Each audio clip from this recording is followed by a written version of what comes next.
Okay, Bismillah. Alhamdulillah, I hope all is well, inshallah ta'ala.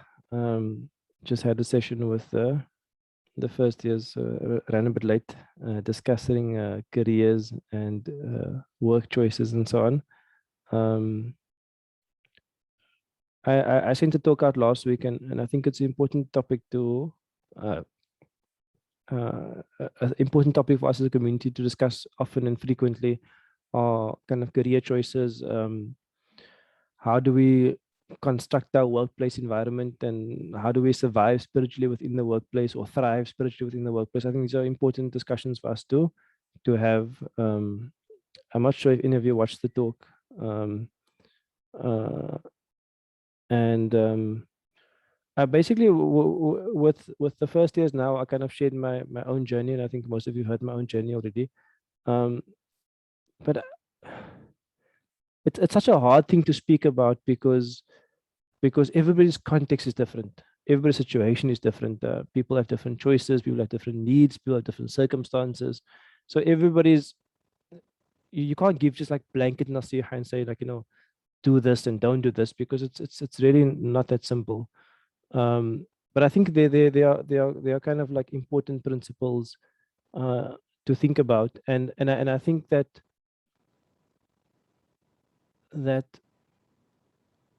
the main thing in life is that you must be in a good space with Allah.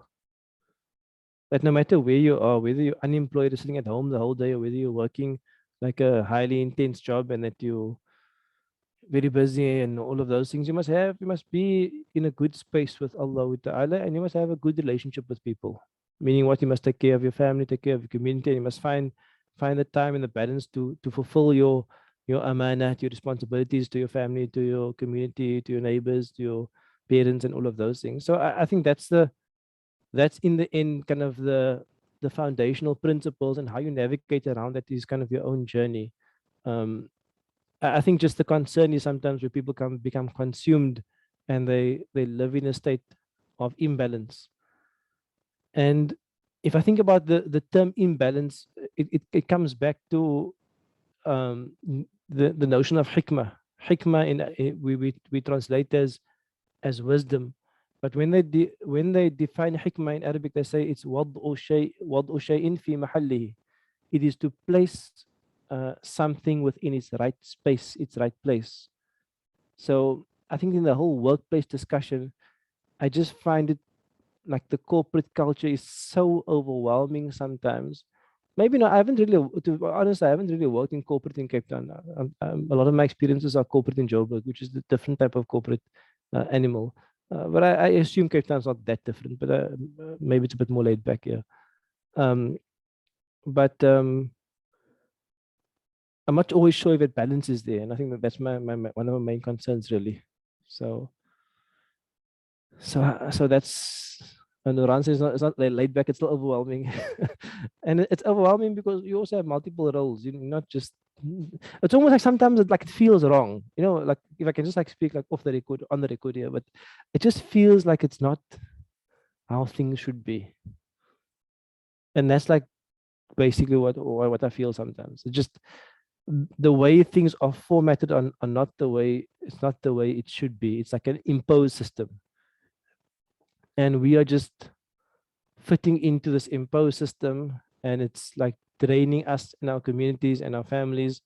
And it's just not, it doesn't like, it's not right, you know what I mean? And I'm just, the appeal to everybody is to introspect, number one, and number two is to modify, adapt, try to change, try to do things differently, um, so that you can find a good balance in life. Find something good in life. Find your passion in life. So I suppose that's it. I don't know. That's I don't have any questions or comments before we start on that. Um, so Tawheeda speaking about, don't even, so Tawheeda, if you speak about secular education, I'm speaking about 2 hours here about secular education. But so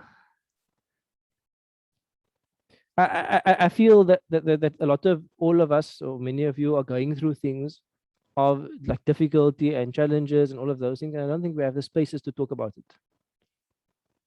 you know, like this is part of like real life, real life Islam, living Islam challenges, and we have to speak about it. And we have to basically come to a better situation. We have to craft a better space. That's why I'm very, very pro entrepreneurship. I think it's such a important, such an important aspect of our lives, economy, of work. It's hard work also. It's very, very hard work. But I mean, I think there's a number of positives that come with it. Yeah. I don't have any questions or comments on that. For those who haven't, I would urge you to watch the talk. I think it's important things for yourself or for your children, or for just general advice.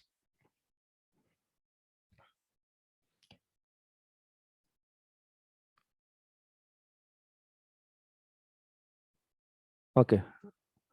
I see there's a message in the chat here on multiple roles, and okay.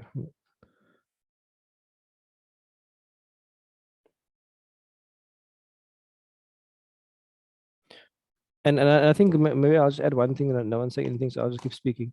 One thing I'll add is that the Quranic message is yes, you need material wealth to survive. The Quranic message is وَالَّذِي سَخَّرَ لَكُم مَا فِي الْأَرْضِ جَمِيعًا. He has He has given you everything in this earth, and He has subjugated for you everything in this earth, all of it for your subjugation and for your use. But the Quranic message is, in the end, it's mata'ul hayati dunya, that we are never really supposed to be over attached to material wealth. And I think once you just live that life where you just live within your means, where you have very simple, basic material goals, where you're not over invested in extra materialism, I think that solves so many problems. I think that just like liberates you. That's like for me, like the beginning of the liberation of oneself and the liberation of one's time. And yeah, Naima says here, okay, Muslims becoming gay. That's another discussion altogether. That's like, sure. I think it's important. I think that, okay, I don't know. I maybe should open that door now, but I think it's something we discuss about is uh, homosexuality in Islam. I think it's going to become, it's not, I think it's definitely going to become very frequent and common, and we're going to have, yeah, it's a tough space, but you have to basically find a middle ground to navigate it, inshallah. But I think we will have to. I think I'll discuss it in another stage, inshallah. Brother Jakes, I think you thought you unmuted there for a while. I wanted to say something, but this is it's a loaded topic, Maulana. But also having been in a corporate, in order to participate meaningfully and to progress into a organization, you have to exhibit loyalty and take on some of the beliefs of that, in fact, most of the beliefs of that organization. And when you do that, often you have competing beliefs which you have to then surrender to advance within that organization. And I think that is the major challenge for people who choose a particular belief system that clashes with an organization that they're part of. And I think that's the challenge for us even in societies where, just to use the example of the prevalence of people becoming gay, then you almost can't oppose those viewpoints in certain organizations because of the views of that organization. Yeah. So okay, let me maybe. I mean, you mentioned it as a specific example, and there would be other examples. I mean, maybe just to just briefly touch on the homosexuality argument, is that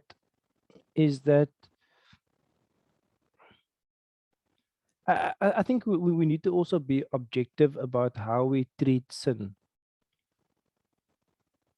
and I think sometimes there's a lot of double standards, and I understand why there might be context towards that.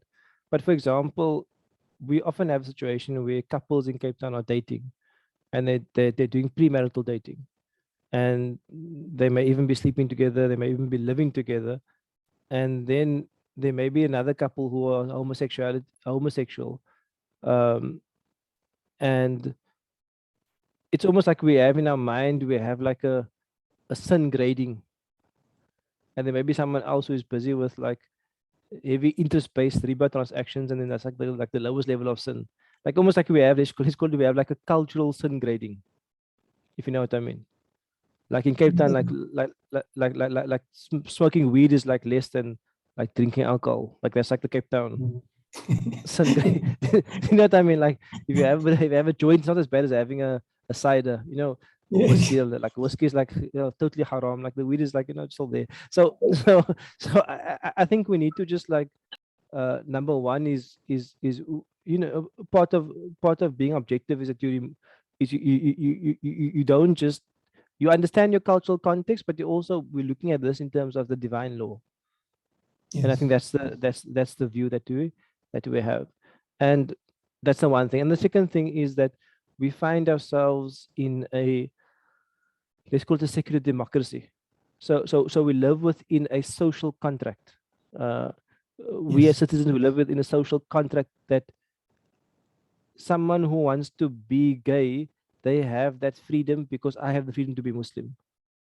Yes. You know, I have the freedom to be Muslim and have my beliefs and have my practice, and that person has the freedom to be gay. Yes. And and that in a sense is fine, because the other person, your neighbor, has the freedom to drink, and the other has a freedom to have alcohol. You know, like everybody has their own freedoms, and I think we need to just kind of uh, not have like a gut response to it and have like a an objective response to it. So in terms of gender and homosexuality and LGBTQI, I don't know what it is now, I plus, I don't know all the acronyms, but it's going to become more socially prevalent. It'll enter into your workspaces, it'll enter into your kids' schools, especially their government schools. It's already entering into our movies, into our series. It's becoming normalized from multiple fronts, and it will enter into the Muslim community. It will Yes. enter into the Muslim community. And I think it's very simple for us. Um, and the simple distinction is between belief and action.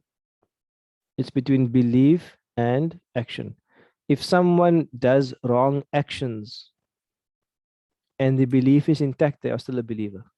Whether they are smoking a joint, or they're drinking whiskey, or they have a boyfriend, or they have a girlfriend, or they have it's two guys doing homosexual stuff, whatever it is, if their belief is intact, they are still believers, and we should treat them as believers. That's the first thing. Yes. And the second thing is that as a Muslim, we reserve the right to an ethical moral code which we don't impose on other people.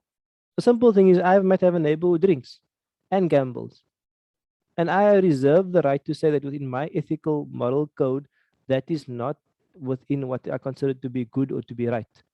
But I respect the freedom of my neighbor. And the same with homosexuality is, you're going to meet a homosexual person at work. You're going to say, I respect your right within the secular democracy, but within my moral code, it's not something which is in accordance with our divine teaching. And that's it. That's like for me, like the basic framework. Um, the and I think the arguments are basically built upon that. So Yes, Mona, I agree with you 100%. I had this conversation with my daughter just the other day, actually. And it was around, and the answer for me, as I explained to her, not sure if this is right, but this is my parental guidance to her, is that there's something that you can do. You are allowed to let them live, right? Because they have a choice to.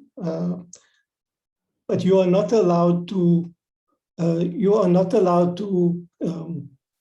To say that it is the right way to do things if you believe it's a sin, right? So you've got your own ethical code. You can't say yes, that sin is acceptable. You're not allowed to do that. but you are allowed to say, I do what I believe, and you must do what you believe. Yeah? That you're allowed to do, in my view. So I think Yes, yes. it's saying the same thing. Yeah, I think that the main challenge is going to be is going to be where Muslims are going to call for acknowledgement of it within the within our Sharia, within our faith belief. And I think that's going to be where there's kind of like a, let's call it like a line that can't be crossed. Like Yeah. there's simply no way that any scholar has ever legitimized the marriage of a man between a man. And there's absolutely no way you're going to find the evidence for it. You're going to twist and turn and pull a Israeli tafsir here and ignore the rest. But I mean, you're just not going to. There's no precedent for it. There's no Yes. textual precedent for it. And if you are making your decisions on a textual basis, then you have to be true to the text. And if you're making a decision on a different basis, then that's fine as well. But then at least acknowledge that my decision is made on a different basis. And Yeah. I think all we are trying to do is we're just trying to be true to the teachings of Allah and the Prophet sallallahu alaihi wasallam. And if it goes into conflict with what is happening within our cultural society, we accept the conflict because that's the manifestation of secular democracy. But we always stay true to the text, no matter how difficult it is.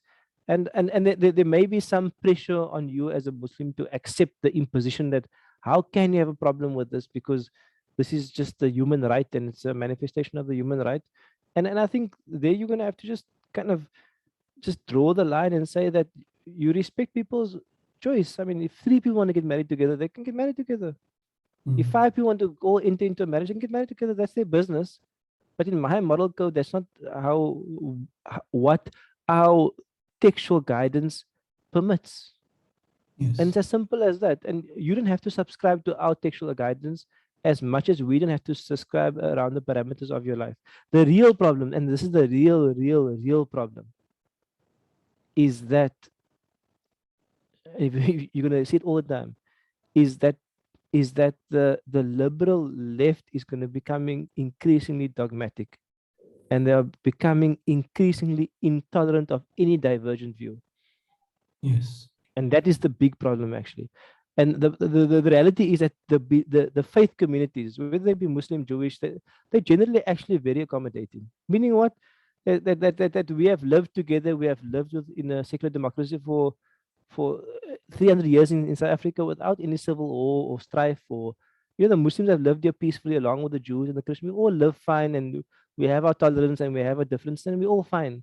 But there's becoming now an aggressive agenda that if you don't subscribe to this, then you are almost like cancelled and you're almost unacceptable. And that is something we have to fight against. Even now, there was a speaker at UCT. I mean, it was just insane. She is a feminist. She is pro LGBT, and she said one sentence, and they wanted to cancel her. She said that trans women are trans women. She said that one sentence, they wanted to cancel her from wanted the university to cancel her talk, because she didn't say trans women are women. She said trans women are trans women. So it's becoming the liberal left is becoming increasingly dogmatic and aggressive, and that is where the issue is going to become. And I think that we have to stand firm, because as much as we as Muslims, we don't impose our views and moral codes on someone else, why does someone else want to feel it right for them to impose their moral codes on us? Yeah. It's not how a social contract works. And I think this is where we're at basically. So that's the pressure you're going to feel. And but you will find allies within the traditional communities, within the Christian community, within the Jewish community, within traditional African communities, because people have different ethical codes, and you must respect that. Like, to disrespect that is the ultimate disrespect. And for someone else to impose their views on someone else, and it's the ultimate disrespect. And I think that we have to, you will find your allies, and I think you have to stick to your guns also, because the pressure is going to be enormous. But in the end, we're always true to what we believe, in a diplomatic way, of course, and so on. But we're always true to what we believe. So I don't know. Who asked the question? Was Sister Naima? Um, so basically, if you have family who are gay, basically, the idea is that it's difficult, but you treat them as normal. The only difficulty is when there is a push to legitimize it within Islam, and that becomes difficult. That's almost like the equivalent of someone who's an alcoholic, and they say in Islam it's fine to be an alcoholic. Like then it's like a problem because then it's like you're trying to mold the entire faith to justify something which you do, and then it's very problematic. Sister Naima, Bismillah. Shukran so much, Maulana.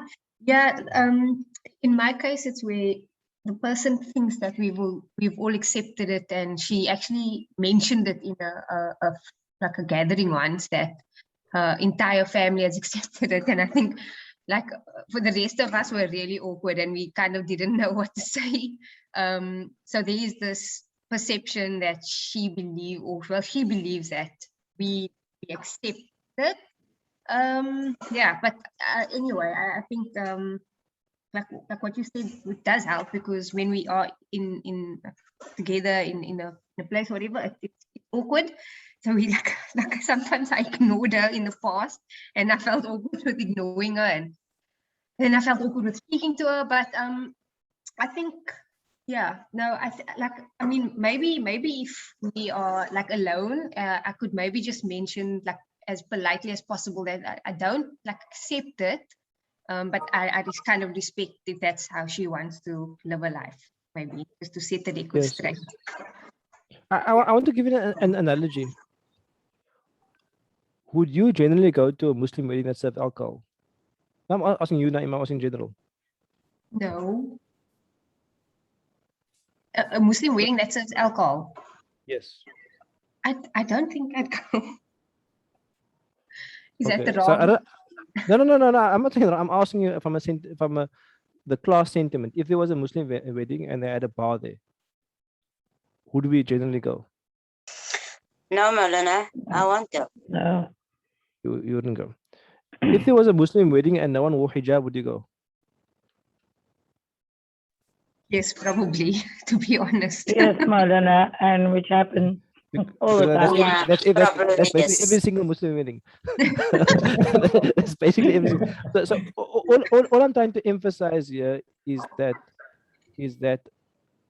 this is difficult because there are definitely what I'm saying. There are cultural sensitivities, and I'm not saying that's a bad thing. I'm saying that's a good thing. Our culture is sensitive towards certain disobedience of Allah Ta'ala and less sensitive to others. And homosexuality is one of those things that we are very sensitive about. Meaning what? Like it's like a no-no, like it's like alcohol at the wedding. Like, that is not something that's acceptable. And I'm saying that's a good thing because it's basically a social rejection of public disobedience. And that's a good thing. All I'm just saying is that homosexuality has become normalized. It's going to become as normal. Like, for example, would you go to a Muslim where couples who date come? Yes, Maulana. All of you would go because we all go. So I'm saying with couples who date come, it's perfectly normal. It's not right, but it's normal. People wear dress in a way that's uncovered. That's completely normal. Like it's wrong in the eyes of Allah Ta'ala. It's wrong in terms of our faith, but it's normalized. But now, where there's like a homosexual couple, there's 10 homosexual couples now. Now it's almost as if the feeling has changed, and that's good and that's fine. And I'm not saying it's a problem. I'm saying it's a positive thing because it's a rejection of public disobedience. All I'm just saying is that it is going to become more normalized, and then we're going to have the choice. Because sometimes when we shun people like that because of we want to maintain a social order, we also shun them from the faith as well. And I think that's the difficult balance, is that if their belief is intact, they are still Muslims, and we wouldn't want to exclude them from the Muslim community. And I know it's difficult now because it's still sensitive, but just trust me, fast forward 20, 30 years, the society is going to be different. It's just like on a traditional, like you do forecasting, it's just going to change. And I think we have to keep with our and our principles are very simple. If your belief is intact, you are Muslim. If your belief is intact, you believe in Allah, you believe in the Prophet sallallahu alaihi wasallam, you believe in the law of Allah Ta'ala, you're Muslim. If you fall short in your action, you don't pray, you're falling short. You don't dress appropriately, you're falling short. You drink alcohol, you're falling short. You're smoking joints, you're falling short. You have a boyfriend, girlfriend, you're falling short. All of those things, you're falling short. You are still a Muslim. And that is the principle. And you have to return to the principle all the time. So it's difficult. It's difficult because it is culturally sensitive, but it is what it is. Taslima? Maulana Maaf, can I just ask a question on Maulana's analogy? Was Maulana saying if we go to a wedding or gathering where there's also homosexual people, or the wedding is for the homosexual people itself? So, like No, what I'm saying is that there may be situations where, like, if they're going to be there, I'm not going to come. Okay. Okay. I don't mean a wedding of two men getting married. That's obviously, or two women. That's totally that would be problematic. So I just mean, like, I basically mean just you shunning a gathering because someone else is going to be there. Yeah. Like, how do you treat that dynamic, basically? And so that's basically it. But it's not as simple as I'm making it sound, because there will definitely be a push for legitimacy of it within the faith. It's Chair, really you're absolutely right. Can I just make a comment? I don't want to name the masjid or the imam, but there was a request from a homosexual couple to perform nikah in the masjid. Now the imam and the committee are in a very difficult situation. Yeah, no, in that case, people should get legal advice. But basically, yeah, you see what happens is it's easy to say no, but you have to cover yourself legally. But from a moral point of view, an ethical point of view, from, let's say, aside from the legal complications, from an Islamic point of view, that can't be permitted, because it's not like you're basically like entertaining the disobedience within the masjid as an official activity. It will be very problematic, but they should get legal advice before they make a decision. Okay. Yeah, no, so because it's not easy. Yeah.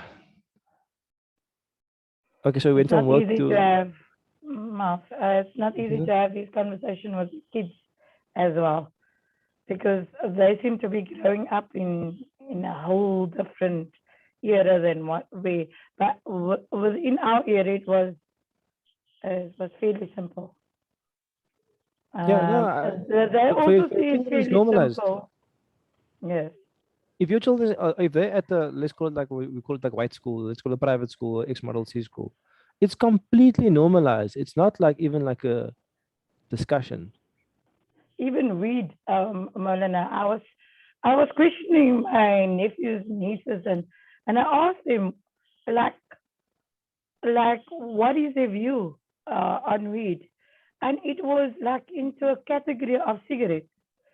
For them, it's not something that they personally, but they don't see it in quite the same category as we thought, or we see it still. They see it because it's been normalized in their society. And I always tell the kids, like, do not let yourself be told what to see. If you have a real example in life that can teach you these, what weed does to people. You understand? Not fake media out there, or movies or celebrities that tells what is weed. Get yourself real things to reflect on, whether that is, you understand, beneficial. Yes. So also when I say it's normalized, it's not just normalized in school. It's championed in schools, especially Model C schools, private schools. It's championed and celebrated. It's like diversity, inclusion, inclusiveness, openness, progress, all of these things. So it's like championed to have these these different configurations. So what I'm saying is this generation is growing in it, growing up in it.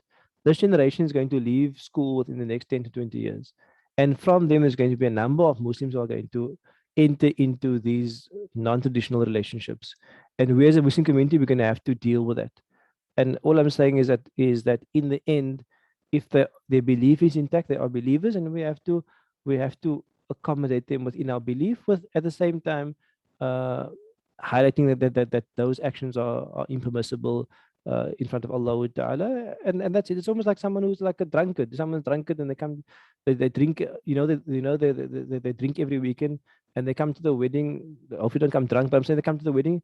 You're not going to like shun them because they're drinking on the weekend. You have to you accept them because they're believers. And we all have our different shades of sin and wrongdoing and so on.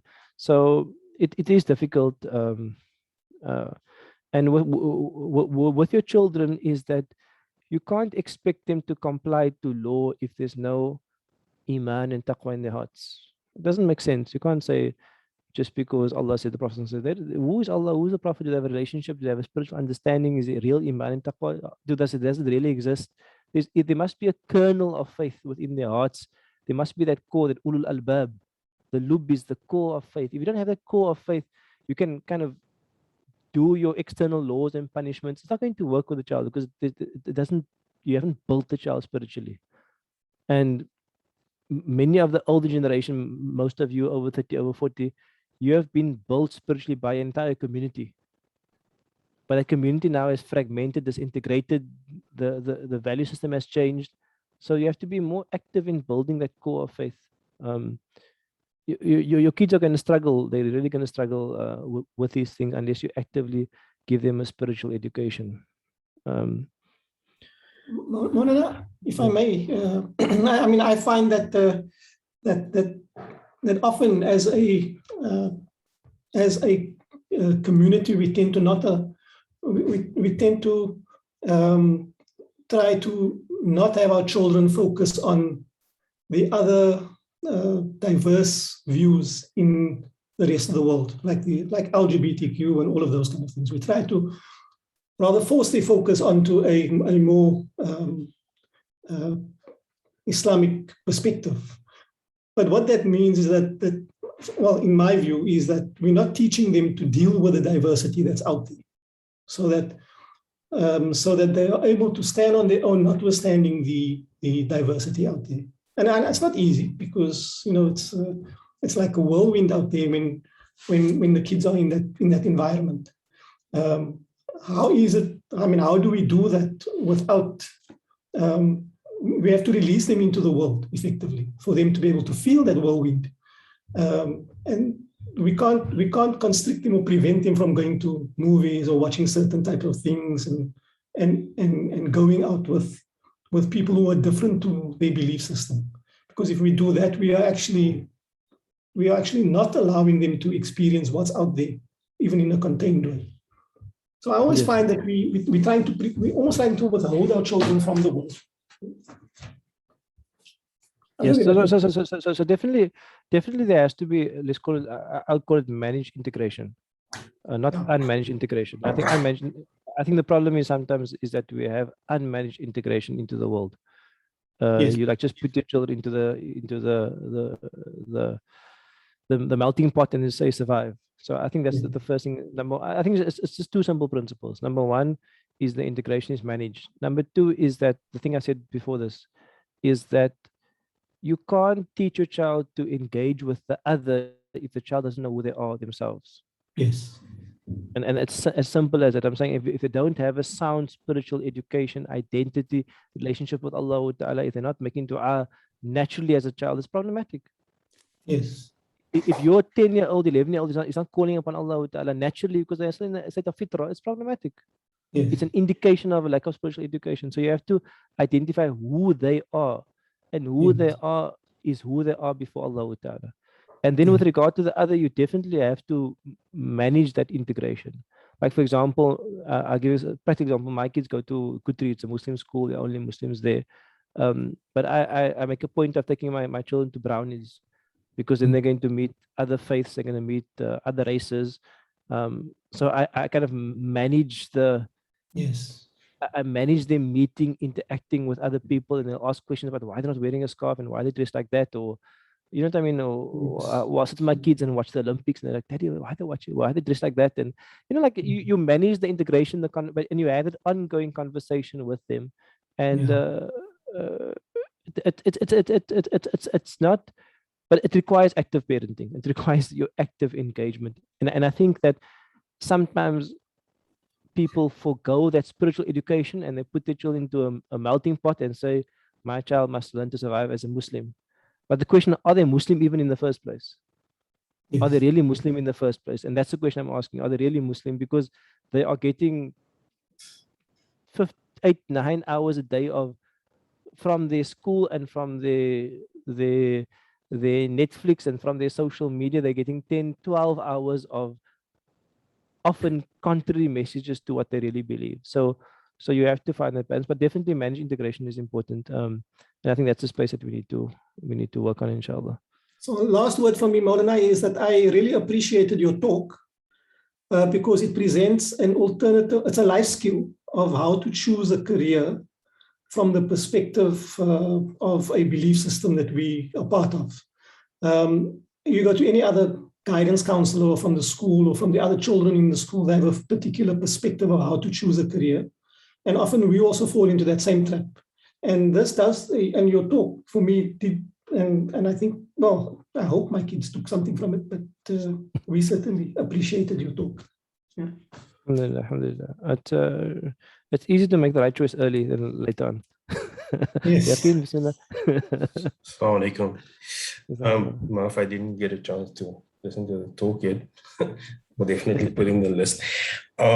Yeah, I was just thinking, like, even if your child is at a Muslim school, it's still important to build that foundation, make that foundation strong, so they can, when they do integrate, they're strong enough to understand and strong enough to break it down. I mean, sometimes going to a Muslim school is not necessarily gonna work. I mean, you still have to do your part at home and, help them build that foundation. In fact, I found in my own experience with MSA, sometimes the stronger Muslims are non-Muslim schools, simply because they had to forge their identity because there was so much diversity.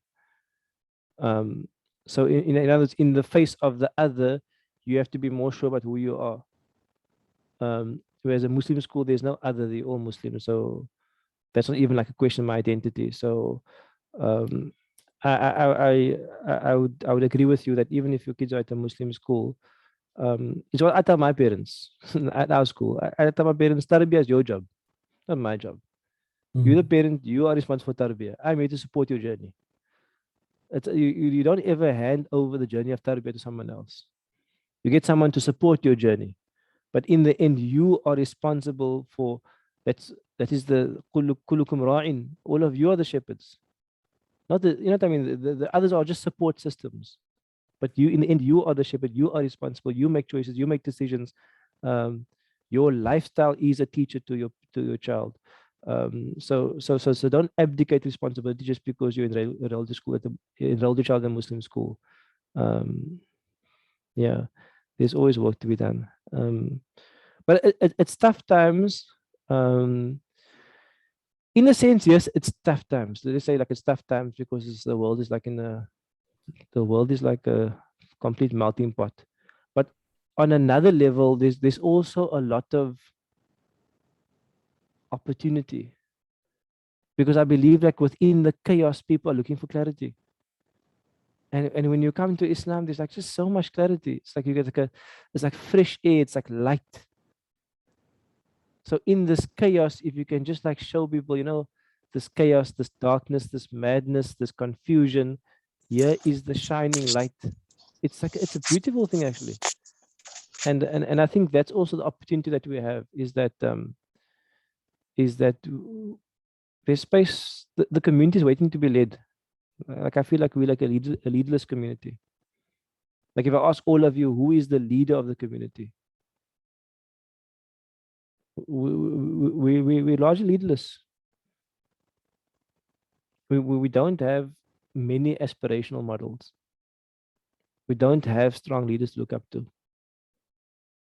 We don't have like lights to guide us. I mean, we have a few, obviously. I'm not saying we don't have any, but I'm just saying like, yes, within Islam, you might point to this this shaykh and this person, but I'm saying within the community as a whole, within the South African community, who is that leader that is the moral, ethical light? Yeah. One of my concerns is that our discourse is always still inter-Muslim, between Muslims, and I do feel that our values need to transcend our faith, and we need to engage with the broader community, because I do believe we have a lot to offer as a believing community. So we're basically leaderless, and there's a lot of chaos and darkness and confusion. And we as Muslims, we believe, our belief firmly is that we have the truth, the light. This is the way. This is salvation of people. This is the clarity that people are looking for. And our job is to call people towards it. Call ourselves, first of all, our families, and call the community towards it. And Islam is and I'm not saying it like in a want to impose something. For me, I want to like liberate people. Like this is ultimate liberation, ultimate clarity. For you to say La ilaha illallah is like the ultimate clarity in your life. Like the most ultimate clarity in your life is to say La ilaha illallah Muhammadur Rasulullah sallallahu alaihi wasallam. I mean, like what could be like, that's the ultimate statement of complete like liberation of yourself, and saying that there is nothing and there's no one except that there is a Lord and a Creator and a power above me, and I'm going to account to that power. And all of this confusion and it's just ghurur. So there's a lot of work to be done, inshallah, and we have to start raising the next generation. With the school at Kutri is that I often speak to our teachers there, and I say that that when you teach a 7-year-old and an 8-year-old, look at that 7-year-old and 8-year-old as a 20-year-old now already. Like, see the end in mind. Because we need to start nurturing that leaders now when they're 6, 7. We must nurture them for when they're 20, 30 years old. You must see the next generation, and we need to develop them, inshallah. And they must be comfortable with their Islam, and they must be capable just to engage with the world. And not just engage with the world, engage positively with the world. Inshallah. We need to have high aspirations. And some of the aspirations, my child must get good marks and get a good job. Alhamdulillah, that's okay. Your child should be a light in the community, inshallah. Your child, like you, the student of Quran. You, the student of Quran, your child must become a light in the community. One is going to call others. That must be your child. Because if it's not your child, then whose child is it going to be? Who's going to be that light if it's not going to be your child, the student of Quran?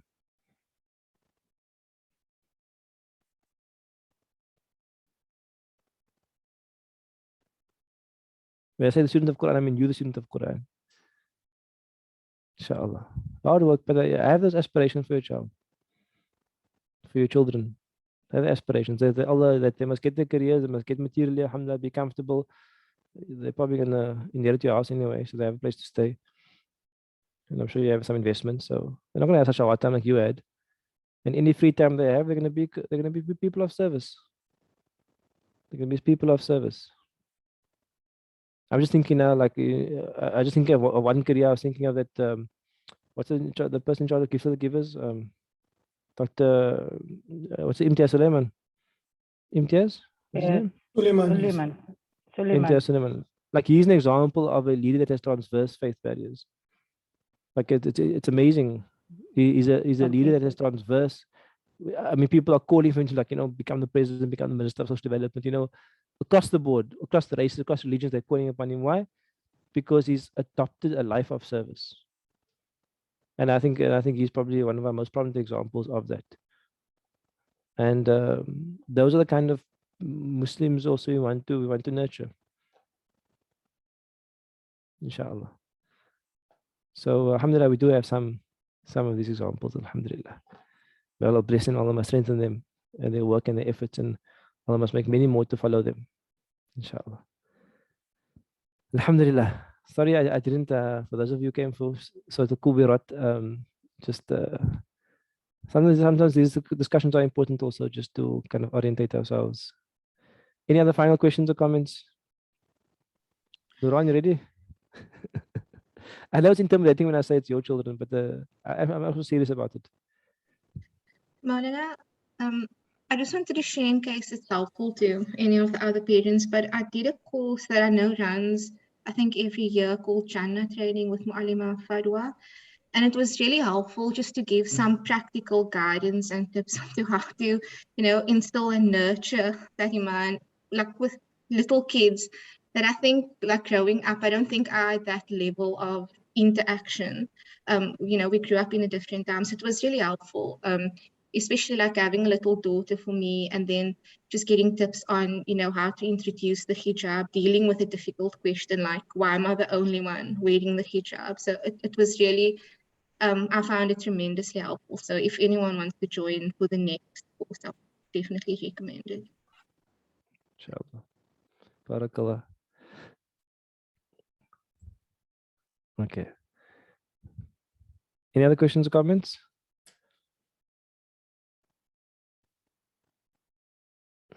And also, we have a lot of work to do on child education. If I compare what the church has done, we're like way, way behind. But we have lots of work to do on child education, resources, courses, guidance, parent support. There's a lot of work to be done. Inshallah. So Nuran, bismillah. I just want to say that I'm so sad I wasn't with Mizan when my kids were very, very young. Because I think my outlook on life has changed so much since I've joined this course. And it's like, it's what you expose yourself to. I understand that. But I mean, we go to ourselves. I mean, we might all be here now and we were somewhere else 10 years ago, but we've always been in some sort of class or attending, a class here and a class there. But yeah, it's obviously best with kids to start very early. And although they have started early, it's like our engagement as parents, it's always there, but the level of engagement, it might not even be so long, but just the context of what you get out of that. And I mean, I can see the changes that we make and the type of conversations we have. It's different now than what it was, but kids also growing from year to year. There's such big changes. I just wish that I was exposed to this long time ago. But alhamdulillah, I'm here now. Allah plans for the right time, alhamdulillah. And you are here now, alhamdulillah. So, okay, alhamdulillah, barakallah. Okay, shukran to all of you, and just make lots of dua. In the end, Allah is in control of everything. Make lots of dua for yourselves, for your families, for your community. My teacher, Manata, rahimallah, I miss him dearly, subhanallah. He was very passionate about calling people towards Islam. He was passionate about teaching, and he left that passion with all his students. And we want to also transmit that passion to you as well, that he always said there's a mission. And the mission is not about the madrasa and the name and Mizan or Da'i or these names. This is the mission of Rasulullah sallallahu alaihi wasallam. And we're all on that mission. And we all have to play our part. We all have to do something to play our part in that legacy of our beloved Messenger Muhammad sallallahu alaihi wasallam, in the legacy of the divine word. And you have to carry that message. Your children have to carry that message. And it takes a few core committed individuals to drive social change. Social change not generally driven by the masses. The masses are often responsive to leadership, to people of inspiration, people of positivity. So make that intention for your children also. But ya Allah, my child must be a means of social positive change. My child must be a means of the guidance of others, of bringing people towards Allah. Like, have high aspirations for your children. Not just my child must have iman. That's like alhamdulillah. I must say that's a very important thing. But once you have iman, once they have the core, they need to call others, they need to serve others. That is going to be their calling in life. So I think maybe it's good to maybe just do even a visioning exercise with your children, where you speak to them about what they want to do, what their values are, why they want to do certain things, how would Allah view certain things. Just have that discussion with them, so you can start kind of just guiding them towards the right principles. The details will work out, but establish the right principles. The details they'll work out, inshallah. May Allah bless and protect all of you, and we'll see all of you. Hopefully, inshallah, we'll be back in class as soon as this wave is done, and hopefully all getting your vaccinations, inshallah. But we'll be back in class, inshallah, as soon as the wave is done. I am missing class, and I think it'll be good to have this discussions in person in the next, whenever Allah allows, soon, inshallah. Barakallah, may Allah bless and protect. We'll start Surah Al-Kuwirat next week, inshallah. Please read the tafsir, translation, grammar, and we will discuss it in detail next week. Bi-idhnillahi ta'ala. Wassalamu alaikum wa rahmatullahi wa barakatuh. Waalaikumsalam. Waalaikumsalam. Assalamu alaikum wa rahmatullahi wa barakatuh.